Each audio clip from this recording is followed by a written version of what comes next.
É Vero. É Vero. É Vero. É Vero. É Vero. É Vero. No seu fone está no ar o podcast do Vero Notícias.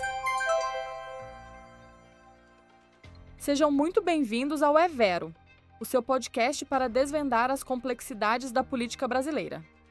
A pauta de hoje é o resultado desastroso das articulações do deputado Eduardo Bolsonaro e do presidente dos Estados Unidos, Donald Trump, em defesa do ex-presidente Jair Bolsonaro. Em um artigo de Thales Faria, a situação é descrita com a expressão mais popular possível: deu ruim. Vero, parece que a tentativa de usar o palco internacional para legitimar um projeto político local se transformou em um tiro no pé, com consequências devastadoras para a popularidade de Bolsonaro. O que era para ser um golpe de mestre, uma manobra de força e influência, se tornou um exemplo de como a política imprudente pode se voltar contra seus próprios arquitetos. E não é mesmo, Vera? A expressão deu ruim captura a essência da ironia que permeia essa situação. Enquanto Eduardo Bolsonaro e Donald Trump tentavam, com um tarifaço e sanções das autoridades brasileiras, isolar o governo de Luiz Inácio Lula da Silva, a popularidade do presidente brasileiro só fez aumentar. O artigo nos mostra que a tentativa de matar o pai de vez, como disse Valdemar da Costa Neto, se torna cada vez mais real. A arrogância política, ao que parece, tem um preço. O que era para ser uma demonstração de força se tornou uma aula de como alienar aliados e unir adversários.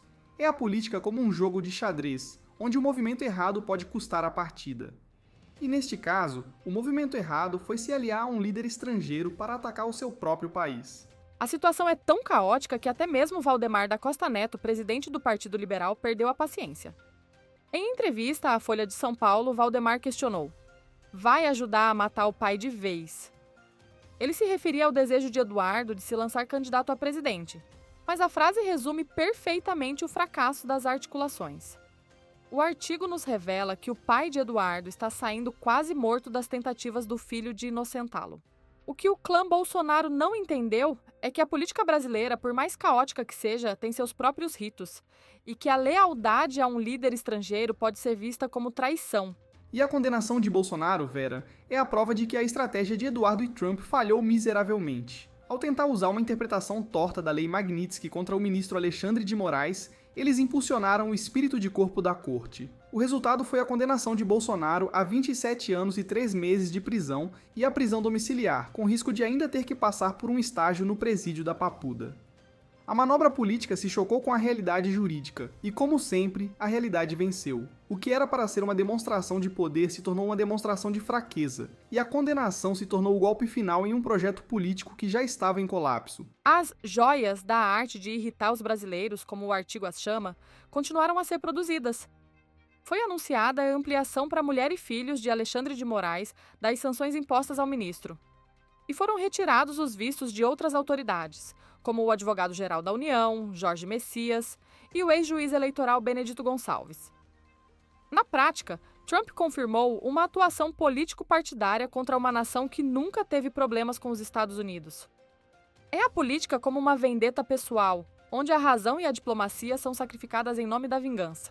E não poderia ter escolhido um momento pior para ele e para seu país. O artigo nos lembra que a sessão da Assembleia Geral da Organização das Nações Unidas está em andamento em Nova York. E o presidente Luiz Inácio Lula da Silva é uma das estrelas do encontro. Ele fará um dos discursos de abertura e tem se destacado no cenário internacional como o presidente que reagiu de maneira mais firme à insensatez trumpista. Enquanto Trump e seu clã atacam, Lula ganha força e legitimidade no palco internacional. É a ironia do destino. A tentativa de isolar o Brasil acabou por colocar o país no centro das atenções, com um líder que se posiciona como um farol de sensatez em meio ao caos. É também um mau momento para atitudes agressivas de Trump, porque países importantes do G7 estão fazendo anúncios de reconhecimento do Estado palestino em reação contra o apoio dos Estados Unidos ao genocídio promovido por Benjamin Netanyahu na faixa de Gaza.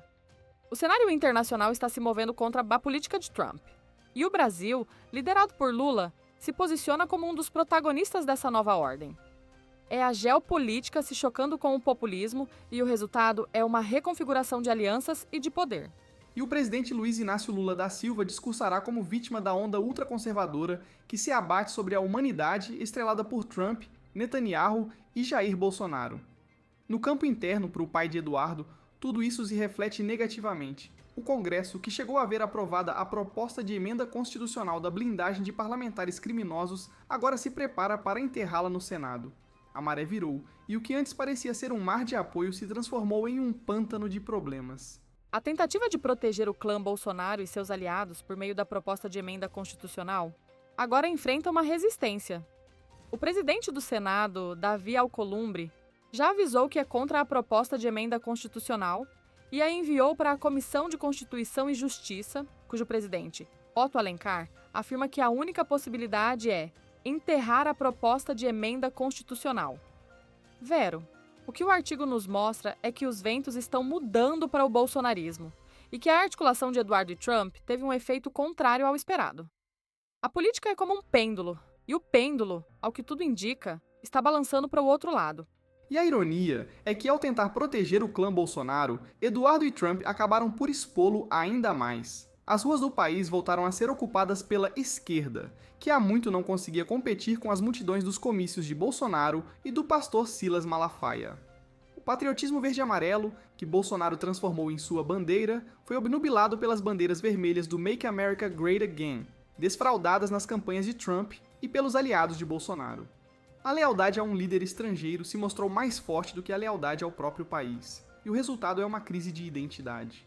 O artigo nos lembra que, no último 7º de setembro, para piorar, os bolsonaristas estenderam uma enorme bandeira dos Estados Unidos em plena Avenida Paulista. É como se a máscara do patriotismo tivesse caído junto com a fantasiosa versão de que o projeto de anistia não era para privilegiá-lo, mas a arraia miúda presa por invadir os prédios dos 3 poderes. A imagem da bandeira americana, em um dos símbolos mais importantes da nação, é a prova de que o bolsonarismo não é um movimento patriota, mas sim um movimento de lealdade a um líder estrangeiro. É a negação do próprio país. E a raia miúda já está quase toda beneficiada por medidas alternativas ao tempo de prisão. Aqueles que ainda não o foram só poderiam ser caso o Congresso aprovasse uma anistia parcial. Mas esta não avança porque os bolsonaristas não permitem. Para eles, só vale aquela ampla, geral e restrita capaz de beneficiar o chefe do grupo. É a lealdade ao líder acima da lealdade aos seguidores. E o preço é a desilusão. A massa de manobra foi abandonada, e o que restou é a fidelidade cega a um líder que, ao que tudo indica, está mais preocupado com a sua própria sobrevivência política do que com a de seus seguidores. O resultado é que o bolsonarismo passou a viver seu pior momento no Brasil. Desde que o filho do ex-presidente se mandou para os Estados Unidos e convenceu Trump a prejudicar empresários, trabalhadores e políticos brasileiros. A estratégia de usar a política externa como ferramenta de disputa interna se mostrou um fracasso retumbante. O que era para ser uma demonstração de força se tornou um ato de autodestruição. E o artigo nos mostra que a política, no final das contas, é sobre consequências. E a ironia é que a política externa de Trump, que prometeu fazer a América grande novamente, está na verdade fazendo a América ser odiada. E o bolsonarismo, que prometeu salvar o Brasil, está na verdade isolando-o do mundo e alienando seus próprios aliados. O que era para ser uma união de forças se tornou uma guerra interna, onde o principal inimigo não é mais a esquerda, mas o próprio clã Bolsonaro. A grande ironia é que o mesmo Centrão, que antes era o principal articulador da base bolsonarista, agora está enamorado do governador de São Paulo, Tarcísio de Freitas, atiçando os ciúmes dos filhos do ex-presidente. É a política como uma dança de cadeiras, onde a lealdade é fluida e o poder é o único norte. A condenação de Bolsonaro abriu um vácuo de poder e o Centrão está se movendo para preenchê-lo, com Tarcísio de Freitas como o novo líder em potencial. E a lição, Vera, é clara e amarga. Na política, as alianças são feitas de interesse. E quando o interesse de um grupo se choca com o interesse de um líder, o grupo se move. O Centrão não é ideológico, é pragmático. E no momento, o pragmatismo aponta para Tarcísio de Freitas. O namoro com o governador de São Paulo é o sinal mais claro de que o bolsonarismo, como movimento, está em declínio e que o Centrão já está se preparando para o pós-Bolsonaro. A condenação de Bolsonaro e a resposta desastrosa de seu clã demonstram que a política baseada em bravatas e em atos imprudentes tem um limite. O judiciário se mostrou mais forte do que a retórica, e a realidade econômica e política se mostrou mais forte do que a narrativa. O que era para ser um movimento de massas, agora parece ser um movimento de nicho. E a realidade, Vera, é que o bolsonarismo, ao que tudo indica, está em declínio. A sua estratégia de usar a política externa como ferramenta de disputa interna se mostrou um fracasso. A sua estratégia de usar a retórica populista para mobilizar as massas se chocou com a realidade da inflação e do custo de vida. A sua estratégia de se apresentar como o guardião do patriotismo se desintegrou diante das bandeiras americanas. É a derrota da fantasia para a realidade.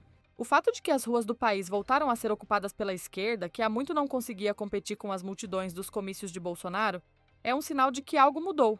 A condenação de Bolsonaro, as sanções de Trump e a virada do Centrão criaram uma janela de oportunidade para a esquerda, que agora se move para ocupar o espaço político que foi deixado vazio. E a ironia, Vera, é que o que antes era um mar verde e amarelo, agora se transformou em um mar de bandeiras americanas. A máscara do patriotismo caiu, e o que restou é a fidelidade a um líder estrangeiro. É a derrota do patriotismo em nome do populismo. O bolsonarismo se mostra, no final das contas, um movimento antinacional. A raia miúda que invadiu os prédios dos três poderes, a massa de manobra que Bolsonaro prometeu anistiar, foi abandonada. A anistia ampla, geral e irrestrita, que beneficiaria o chefe do grupo, não avança porque os bolsonaristas não permitem uma anistia parcial. A lealdade ao líder se sobrepõe à lealdade aos seguidores. A desilusão dos seguidores, que se sentem abandonados, é o preço da fidelidade cega. E o resultado é a desilusão dos seguidores, que se sentem abandonados, a desilusão dos aliados, que se sentem usados, a desilusão da sociedade, que se sente enganada. A política, no final das contas, é sobre a confiança. E uma vez que a confiança é quebrada, é muito difícil de ser recuperada. O bolsonarismo, ao que tudo indica, está pagando o preço de ter quebrado a confiança de seus próprios seguidores. O que o artigo nos mostra é que o bolsonarismo, ao que tudo indica, está em seu pior momento no Brasil. A sua estratégia, baseada em atos imprudentes e em uma retórica vazia, se mostrou um fracasso. A política, no final das contas, é sobre resultados. E os resultados da estratégia de Eduardo e Trump foram desastrosos. E a nossa única certeza, Vera, é que a política é um jogo complexo, onde as consequências de nossas ações nem sempre são as esperadas. O que era para ser um golpe de mestre se tornou um desastre. E nesse desastre, o clã Bolsonaro está perdendo mais do que poder. Ele está perdendo a credibilidade. E sem credibilidade não há poder que se sustente. A lição é clara. A política não se faz com bravatas, mas com pragmatismo e inteligência. E não se esqueçam, política e economia são nossos assuntos, a verdade, o nosso dever. E isso é Vero.